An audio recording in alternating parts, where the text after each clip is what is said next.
how you treat others is a reflection of what is on the inside. In other words, how you treat others is really how you feel. Welcome to the Chat with Selassie, and I am Selassie. I appreciate you for stopping by to watch today's episode. I hope that our content resonates with you and that you will subscribe, hit the notification button, like our content, share it as much as you can, because we'll love to continue to grow our community, and we'll love for you to be a part of our community if you are not yet subscribed.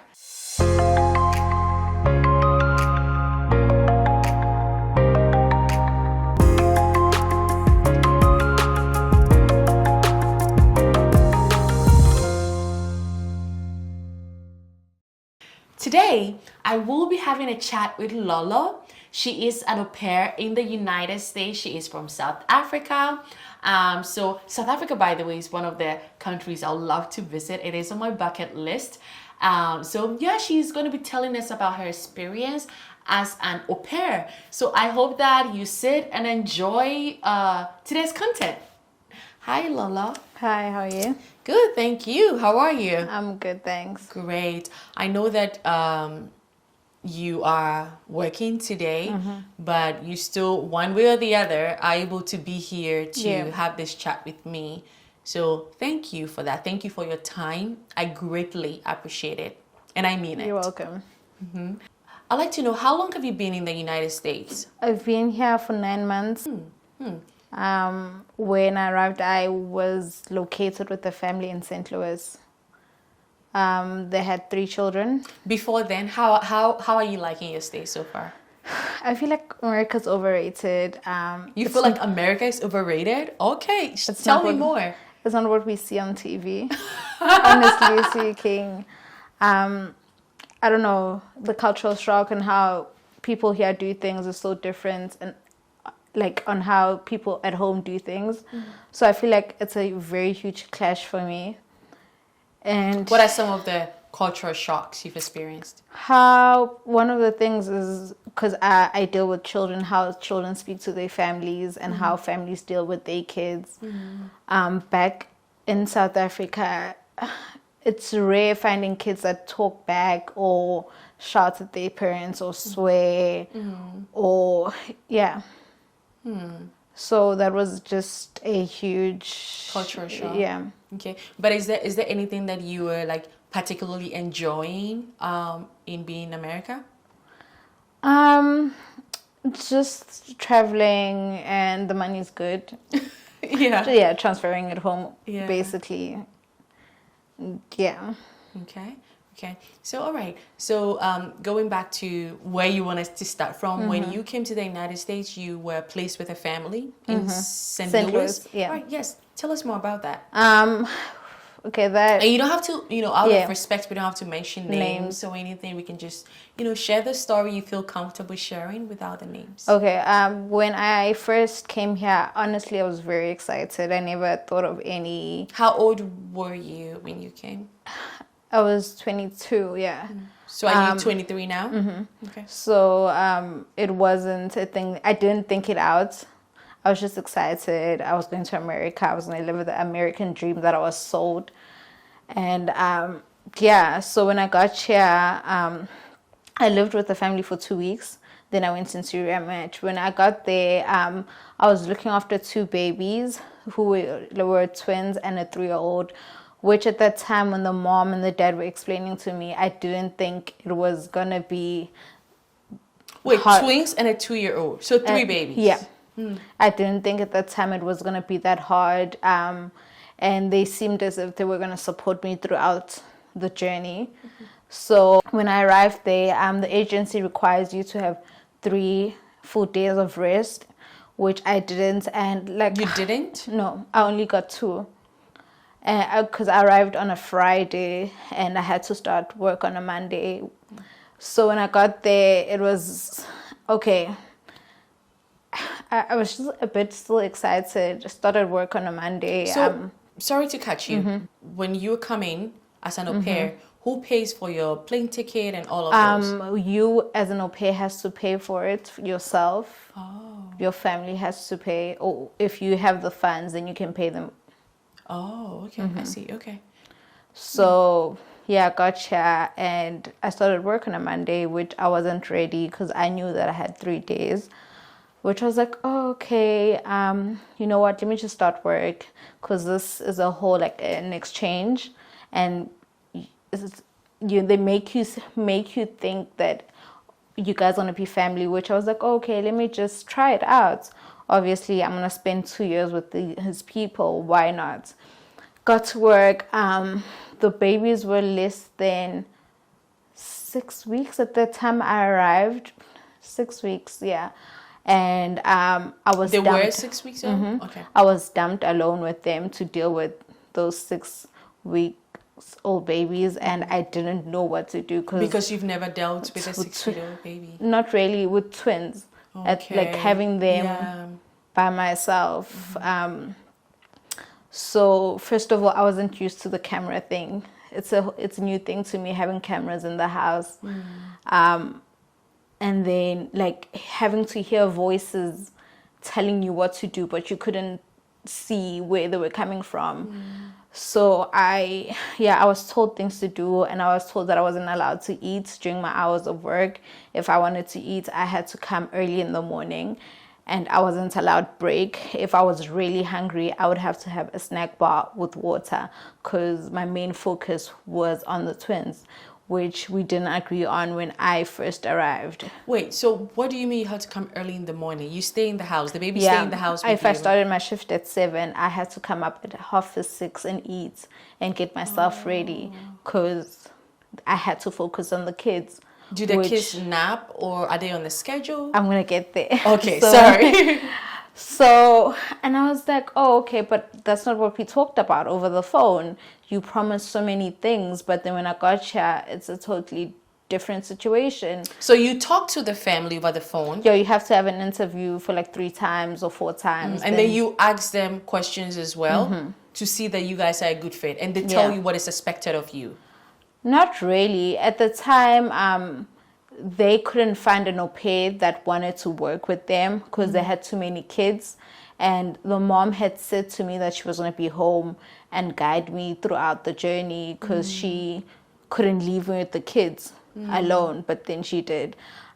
So it was that, and then they made like they basically sell you a dream because they'll be like, oh, we'll give you a car. Every au pair wants a car because how are you going to get around? And when I lived in St. Louis, I lived very far away from the main city, so like I didn't even know anything about trains or buses or anything like that. So I was like, oh, I'm getting a car. They're giving me a very good stipend, and I have my own room, my own basement. Wow, why not? Yeah. And it was a thing of they were rushing me to, when are you matching? When are you matching? You have to come. And I was never given the time to think. I feel like I was also too excited, so I jumped ship. And I only realized when I got here that this isn't the family I want because of the schedule, of the workload I had. At a point where the kids weren't allowed to sleep during the day because the mom would be like, oh, we can't get rest at night because the kids are up at night. I'm like, but then kids are supposed to sleep. Like I could not juggle 2 babies alone. And a toddler. And and then I wasn't allowed to go upstairs to do laundry when they were not around. You were not allowed? Yeah, because they thought that I'd take some stuff or whatever. It was just so weird. So how do you do your laundry? I had my laundry machine downstairs, but I couldn't do laundry. They wanted me to do the kids' laundry upstairs in the room. But you had your own laundry machine, yes, washing machine downstairs. But then the kids had they washed with the family. So I wasn't allowed to go upstairs if they weren't there. At home. And if I had to make sure that there were enough diapers, wipes, because I wasn't allowed to go upstairs. So it would be a very big problem if I did go upstairs without them being there, which I didn't know why. And besides the workload, it was just, I come from home. In Africa, people eat. Like, it's a thing. So I had to now watch what I eat, because they would make silly comments of, oh, you just finished that, a whole slice of pizza. And I'm like, it's just a slice of pizza. a slice of pizza. Like, I'm used to eating 4 slices of pizzas. There's nothing. Yeah. So it was that. And yeah, they never would buy food. We would only have to eat snacks, which I wasn't used to it. And it was just a huge culture shock. So they would force me to come and sit with them, because when it kicked in, it only kicked in a week later that, girl, you're in America and this is going to be your life now. And I don't know, I was just going through my emotions, because I'm in a foreign country where I know no one, and I just have myself. So every plan that I had for my life has changed. So I now have to re-plan my life again. So I was going through my things, and they would force me to come and sit with them, where I felt like I'm just going through the most. The only thing I want to do is just be on the call with my family and just find out how they're doing and just speak to them. That's what. And I think being on a call with your family made you feel closer to home. And it was just a lot. And it was during Christmas time. So just seeing videos of my families all together, and I'm alone in a country where I had no friends, I had nothing. So yeah, I feel like I came at the wrong time. So it was just too much for me, and they were just on my case. They would complain about every single thing. I was told that I had to teach the kids how to do, I had to read. I didn't know the kids here, you read to them at that age. You stand up and show them the trees outside, and you have to explain. I didn't know that. That was just a whole culture shock for me. Back at home, we don't do that. And I don't know, even the cold was very cold for me, so I couldn't. Oh, you mean during the winter season? Yeah, so it was very cold. I couldn't, I wasn't coping, and I feel like, yeah, I had anxiety, and so I decided that this isn't for me. I'm gonna go into rematch. So I was in rematch. So before your rematch, did you communicate how you were feeling with the family, or I was too scared? Were you able? Okay. Oh, you were too scared. I was too scared. That space was not created for you. Yeah, you didn't feel safe enough to communicate. Because I felt like they would think that I'm complaining, or I'm not fit enough, or they'd just, they would always find something. So could you have told the agency? The thing is, you don't know who to trust, because they're friends with the LCC. You'd speak to the LCC. She will go and tell them that, oh, I spoke to Lolo today and she said this and that and that. Then that whole thing is now discussed when they're having dinner, or they would say pieces of whatever you said to just let you know that they know what you said about them. So it was that kind of thing of, who do I talk to? The only people I have is people back at home, but then also they can't help me with anything, to the point where I told my mom that actually, I don't know, I want to come home. And she was like, no, why don't you just rematch and see what you find? So I did go into rematch, which it was a thing of, why don't you go back to your home country? I'm like, I paid so much money to be here. Who said that? The family. The family you were with in St. Louis? So I don't know, they would make you feel some type of way. They'll make you feel as if you're kind of stupid. And the biggest thing for me was, why don't you research about me? Why don't you research about my country? It was a thing of, when I got here, they were like, oh, do you guys have sushi? Do you guys live in huts? I'm like, no, we don't. In South Africa? Wow. Yeah. They did not know about South Africa? No. Wow. So that was something that also upset me, that I know so much about your country, but you don't know anything about mine. And just having to speak to their family members and being asked stupid questions. And you're like, why don't you just take your time and research about my country? So it was also that. And yeah, I just felt as if I couldn't mentally handle it anymore. Yeah, I just couldn't. So I went into rematch, and During the rematch, it was during Christmas time, so I was in a hotel by myself on Christmas. Just Who paid for the the hotel? agency. Okay. So I left. And So how long did you live with the St. Louis family? 2 weeks. 2 weeks. Wow. It was that bad. Wow. When you told them you wanted to leave, how did they feel about it? It was very awkward to a point where they always said that I could stay with them for 2 weeks, but I just was like, I can't put myself through this for 2 more weeks. So I was like, I can't, I'm leaving. And it's just the emotional abuse of, let's say, silly comments, and then you have to laugh because, Yeah. it was just so weird for me. And I was like, no, I can't, I'm leaving. So I was in rematch for a month. But I had two South So you stayed in the hotel for a month? Yeah. Wow. I had a friend. I have two friends who are in the US from back at home. We all went to high school. So the agency had booked me into a hotel. I got a very good manager who understood my situation. So she was like, just stay there and gather yourself. You mean the hotel manager? No, the agency, the manager, Okay. because every area has their manager. So my case, Yeah. So and it was during Christmas time, so it was really hard to find a family at that time. Everyone was out and about, so I ended up spending Christmas alone. But then I went to a friend's house. She's also an au pair. She was an au pair. They hosted me throughout that time to a point where I didn't end up staying at the hotel, but the agency was paying for the hotel. But then I was with my friend because it just gets very lonely being alone, and it's my first Christmas away from home, and it's like, wow, no. So your friend, were they staying by themselves or with the family too? With the family, they were on holiday. Oh. So She had the house to herself. No, they were on holiday. They all came to St. Louis. They lived in Texas. Oh. So they drove out to... Yeah, St. Louis. Yeah, and then they spent Christmas, New Year's, and another... so you went to celebrate it with your friend and her family? Yeah.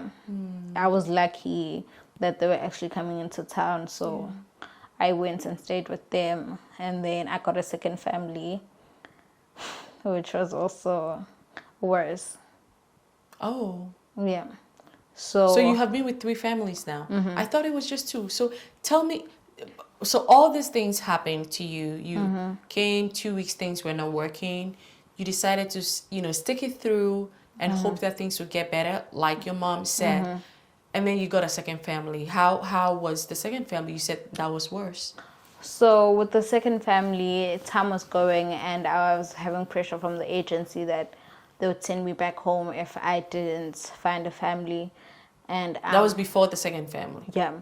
So at that time, I was just taking whatever that was there. So I found this family on Facebook. So you are the one who looks for the family, not the agencies? They put you into rematch, but you basically go into an interview with these different families. You pick which family you want to speak to.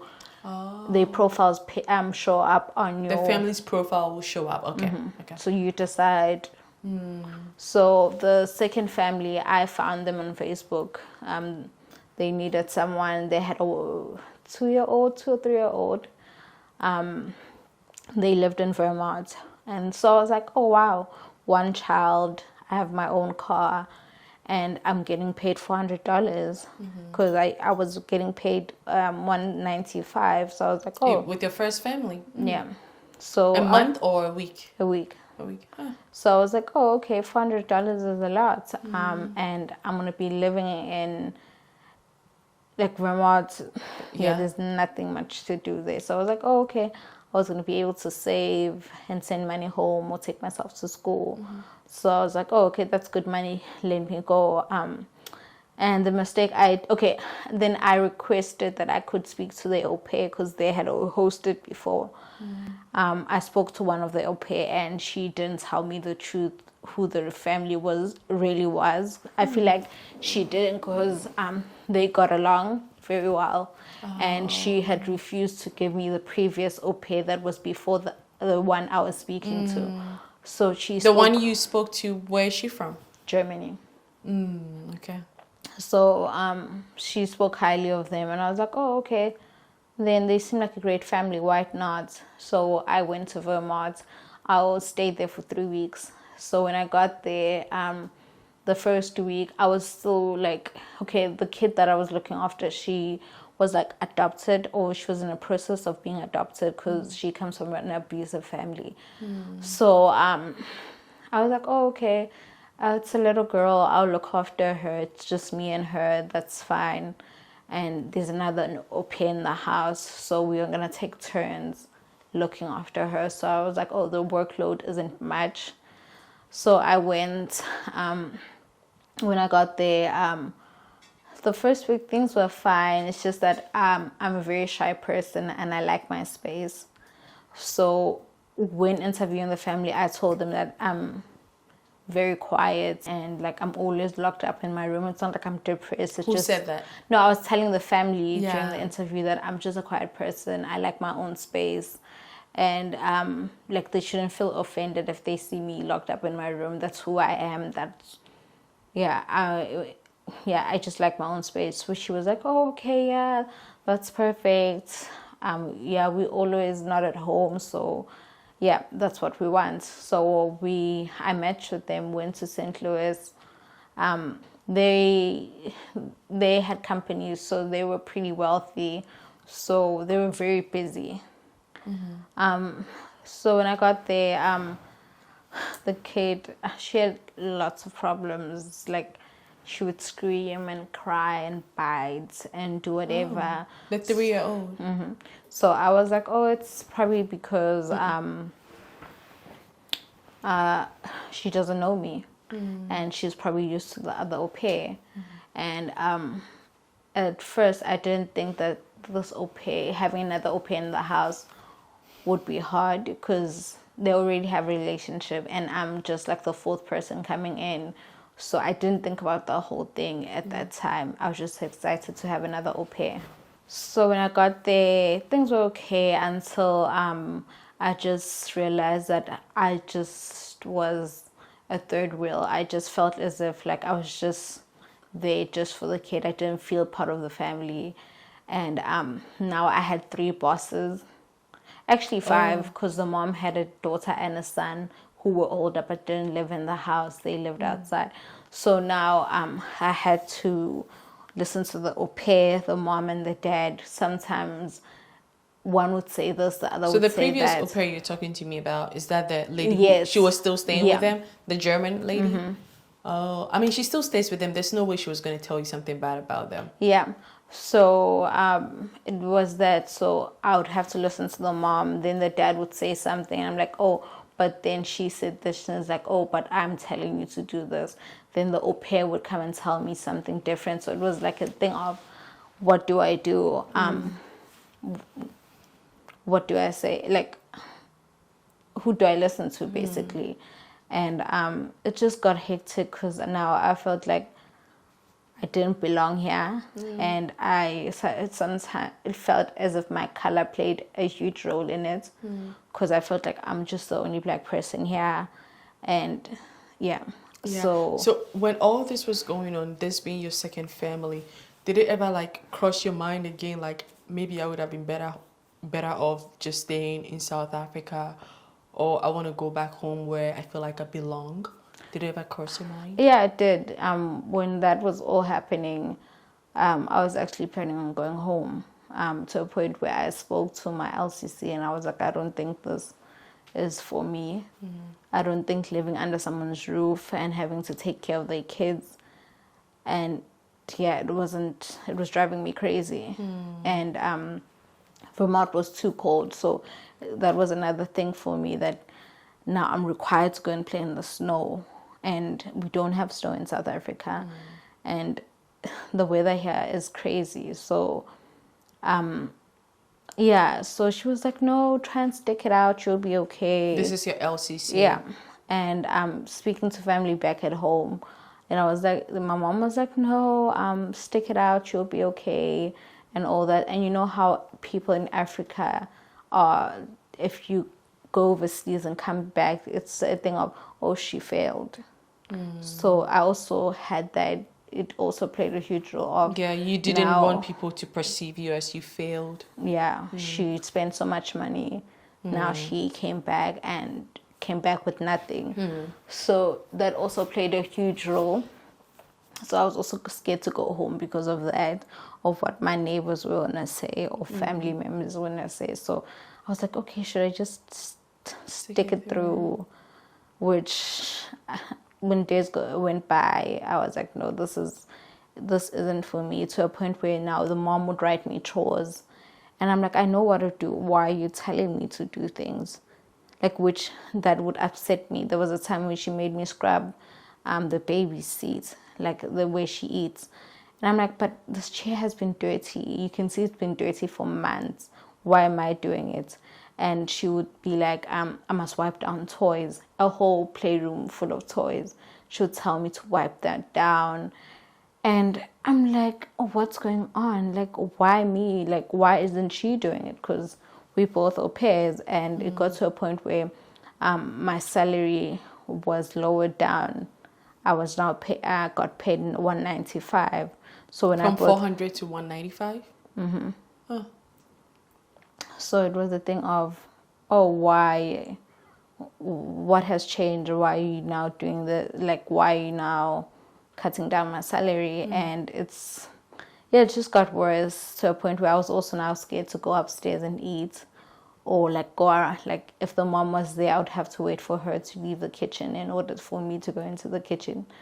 And it was just so awkward. Then I started experiencing, because my bathroom, I had to share it with the guest.